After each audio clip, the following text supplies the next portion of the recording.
Well, hey guys, Silly Tuck here. Welcome back to an episode of ECW Extreme Championship Wrestling. This is, of course, Hardcore TV. Let me adjust. Let me bring myself close to you guys. Thank you for your response to last video, even though I haven't put it up.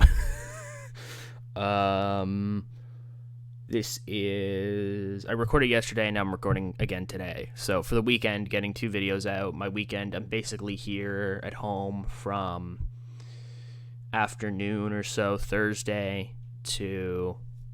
I leave, like, Monday morning, like, first thing. So that's pretty decent, I think, right, recording 2 videos. I wanted to do 3, I think, at one point. At the very start of the year, I think I said 3, but...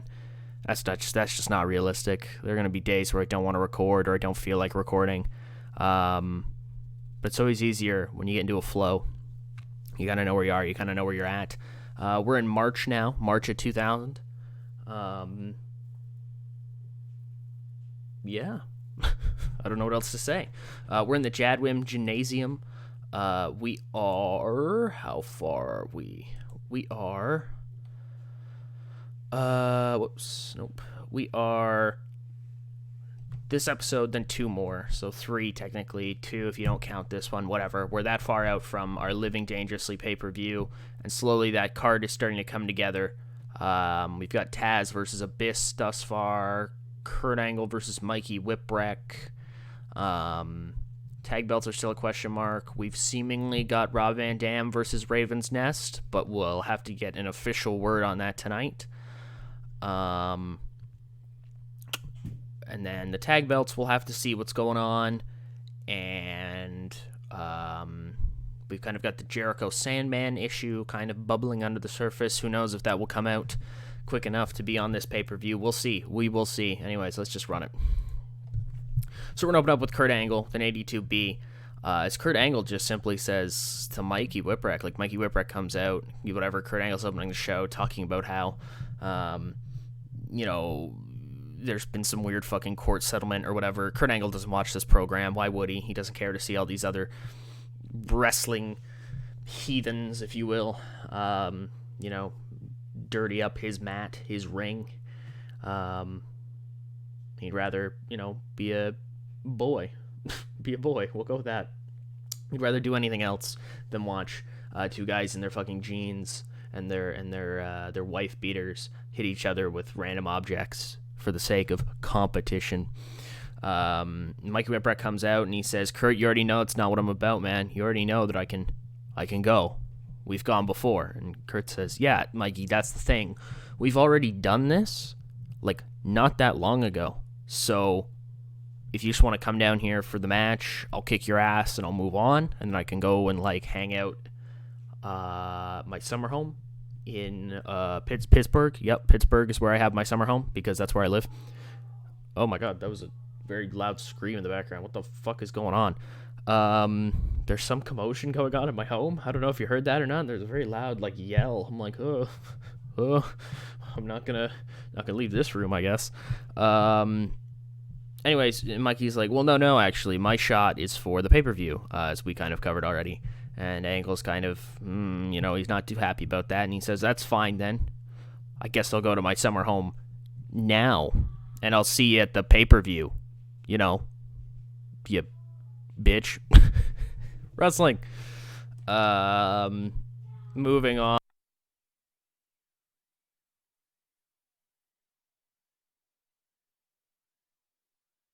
There's some hardcore fucking yelling going on up there. I really don't know what the fuck's happening. Oh my god, no. That's the worst thing I could fucking see. Oh my fucking god, that derails so many plans. Oh well, whatever. We'll just keep going. I don't care enough. Storyline reasons. They're gonna have to keep tagging. This is what I'm doing. So we're just gonna have to get them to the 40 chemistry point or whatever, and then that will go away. And about the dead, decent wrestling who done much heat. Raven's Nest defeated the Gangstanators in 10:25 when Christopher Daniels defeated New Jack by pinfall with the Nevermore. With a Nevermore, I guess. So Nevermore to me is Punk's Welcome to Chicago, motherfucker, which is a double underhook backbreaker. So whatever lifts you up, backbreaker, kind of hangs him off one knee while keeping the arms trapped. And then Daniels BME's kind of, I guess, the front half of him. Obviously, he's not landing on Punk, but he's landing beside Punk, kind of clipping him in the face, rolling him off that knee. Kind of like an old school tag team finish, like Demolition Decapitation or something like that. But, a lot flashier because we're 2000, we're fucking edgelords. We got to do flash for effect. Backstage, we get Paul Heyman talking to the Suicide Blondes and Angelita, and he says that at Living Dangerously, the two of them are going to take on Matt and Jeff, the Hardy Brothers, in a number one contenders match, and the winner will be the number one contenders for Tositsuba's tag team championships. Don't ask me how the Hardy Brothers have gotten this shot. I don't know what the fuck they've done. They've been in Omega. Maybe they've won a lot of matches in Omega. They've been tearing it up in Omega, and so we've got this match booked in, and then actually I'll book in the other matches that we know are confirmed.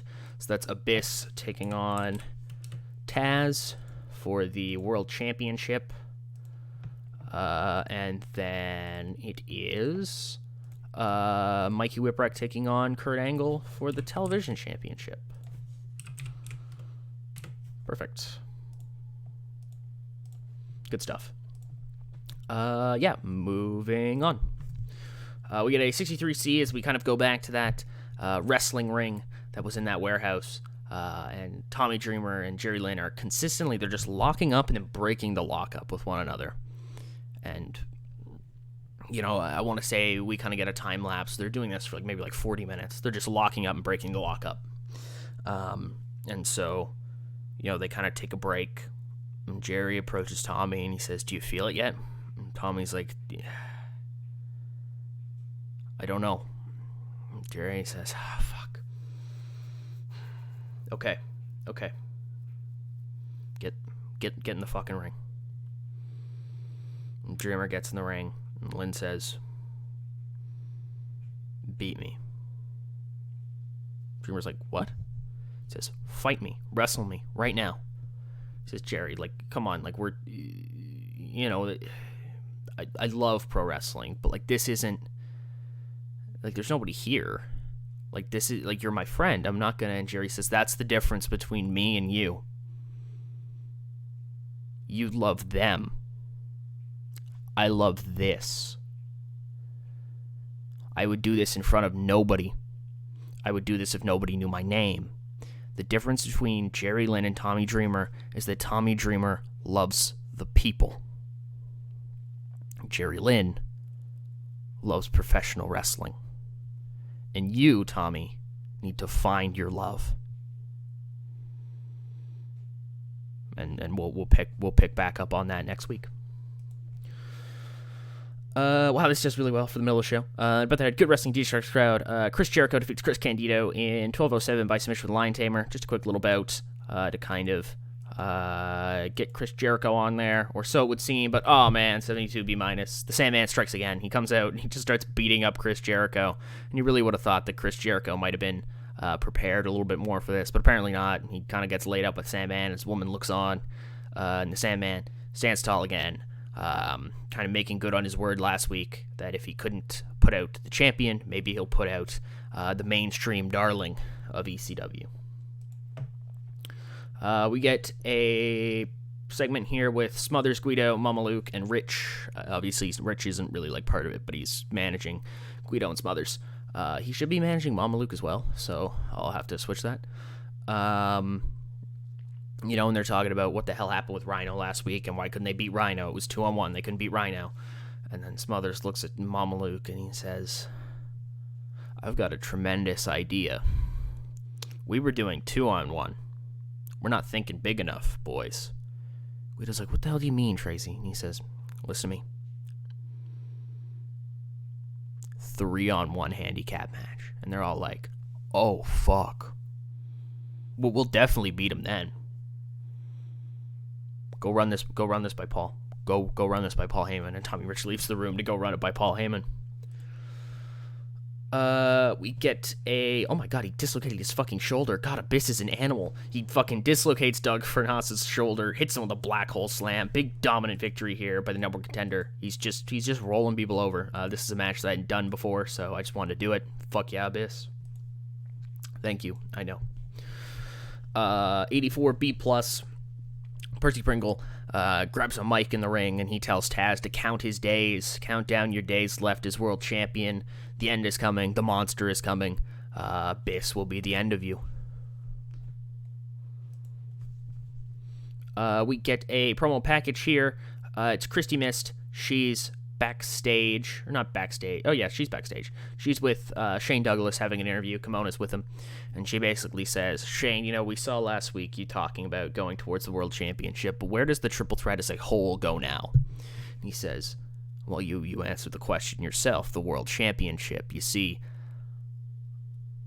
if the entire emotional focus of this group, not just the three of us guys, but the three ladies we have with us, if they are dedicated and focused towards going on that World Championship, getting me to that World Championship, back to the mountaintop of this company,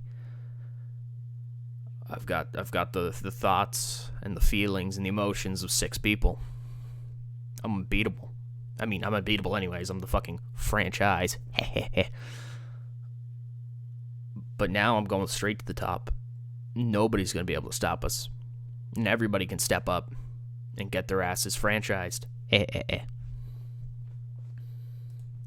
Main event. Shit, this does really well. Carino's on his way out, so I'm just giving him some TV matches here. If you don't know, Steve Carino's a, what the fuck's the word, freelancer, so he's in and out a whole bunch. He doesn't really stick around for too long ever. 3 to 6 months are typically the time spans, and so he gets beat by Raven here in the main event.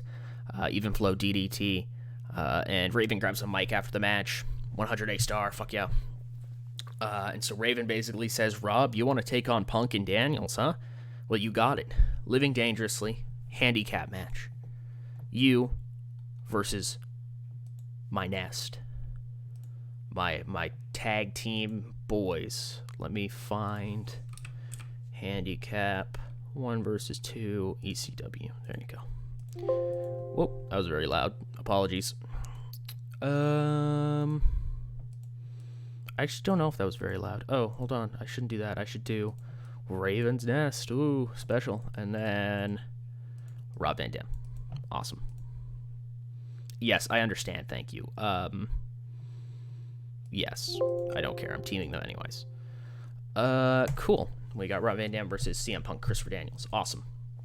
I knew that was going to happen. I don't know why, but it's always just like when I have these ideas for tag teams that are like super... Like everything kind of hinged around this group. I just knew that was gonna fucking happen because it always fucking does. And yeah, kind of a 85B+ up in 7, kind of a regular episode of Hardcore TV. I mean, nothing major aside from I would say that this week the Lynn and Dreamer segment was kind of the main reason you'd watch the program if you were watching it. You know what I mean? That kind of realization maybe of what might be wrong with Tommy Dreamer. And the fun thing is that I had none of that written. I didn't even know that's what I was going to say. Originally, this angle was just going to be them wrestling, and then slowly, like, working on Dreamer, getting him back to where he was, but my brain clicked to Dreamer doesn't want to fight Lynn because that's... because there's nobody there, you know what I mean? There's no reason to fight his friend if there's nobody there, but Lynn would. Lynn's a competitor. He's a wrestler. He wants that. Chris Cage is a natural talker. Cool. You know what I mean? He wants to go out there and he wants to wrestle and he wants to fight and he wants to compete. And so I think that's some good shit on my part, if I can say so. So yeah, I'll see you guys next time. It'll just be another Hardcore TV. We're going to continue this build. We've got most of the matches laid out. It's kind of just forming together the whole pay-per-view. And yeah, thank you all so much for watching. Oh shit, wait, hold on. We're up. We went up. We're 6th now in the world? Our ranking is 6th. What? Oh shit, hold on. 6th. So who's 7th? Who did we pass? We passed AAA? Fuck yeah, we're bigger than all of Mexico now, bitch. Good shit. Anyways, thank you all so much for watching. Hope you guys enjoyed. As always, this is Silly Talk, signing out.